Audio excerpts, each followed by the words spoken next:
Mutaffifin сүресі. Рахман әрі аса рақымды Алланың атымен бастаймын. Таразымен өлшеуіштен жеп, елді алдайтын жандардың жағдайы қандай өкінішті. Олар өздері бір нәрсе сатып алғанда, өзге ел жұрттың зиянына таразыны, өлшеуішті лыға толтырып, артығымен өлшейді. Ал өздері бір нәрсе сататын болса, басқалар үшін өлшеп тартқанда, керісінше кемітіп өлшейді және кемітіп тартады. Сонда олар өлгеннен кейін қайтадан тірілетінін ойламай ма? Ұлы күн үшін қайта тірілетініне сенбей ме? Сол күні барша адамзат күллі ғаламның Раббысының құзырында есеп беру үшін қабірлерінен түрегеледі. Жоқ, өлгеннен соң тірілу хақ, ал кісінің ақысын жеуге әсте рұқсат етілмейді. Шүбәсіз ардан безген күнәһарларға кесілетін үкім сижжинде. Сижжиннің не екенін сен білесің бе? Сижжин тоң мойын кәпірлердің істері өшпестей қашалып жазылған, мөрленген дәптер. Жалғаншылардың сол күнгі жағдайы қандай өкінішті. Олар Алланың алдында есеп берілетін әрі кесімді үкім шығарылатын ұлы дін күніне жалған деп сенбейді.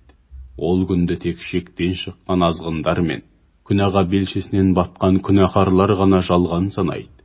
Ондайларға біздің аяттарымыз оқылса, бұлар бұрынғылардың аңыз ертегілері ғой дейді. Жоқ, әсте олай емес. Олардың өз қолымен істеген күнәлері жүректерін әбден қарайтып тастаған, сондықтан олар ақиқатты көре алмауда. Жоқ, әсте олай емес. Сол күні олар Раббыларының шарапаты мен рахымынан махрұм қалады.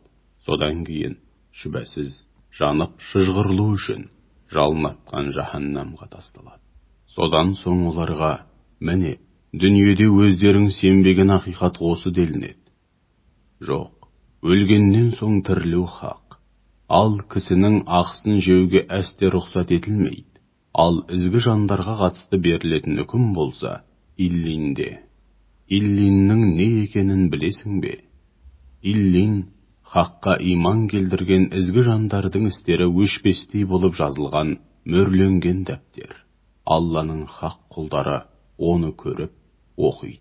Ізгі жандар шүбәсіз нығметтердің ішінде, көз көріп құлақ естімеген, тіпті адам баласының ойына да келмеген нығметтерге толы нағим жәннатында жайлы орынтақтарға жайғасып отырып, қуанышты жүзбен маңайларына қарайды. Жүздерінен өздеріне нәсіп етілген нығметтерге деген шексіз қуанышты байқайсың.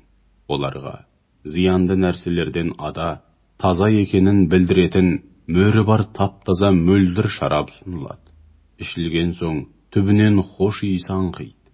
Ендеше адамдар өзара жарысатын болса, осынау мәңгілік жәннат мекені үшін жарыссын.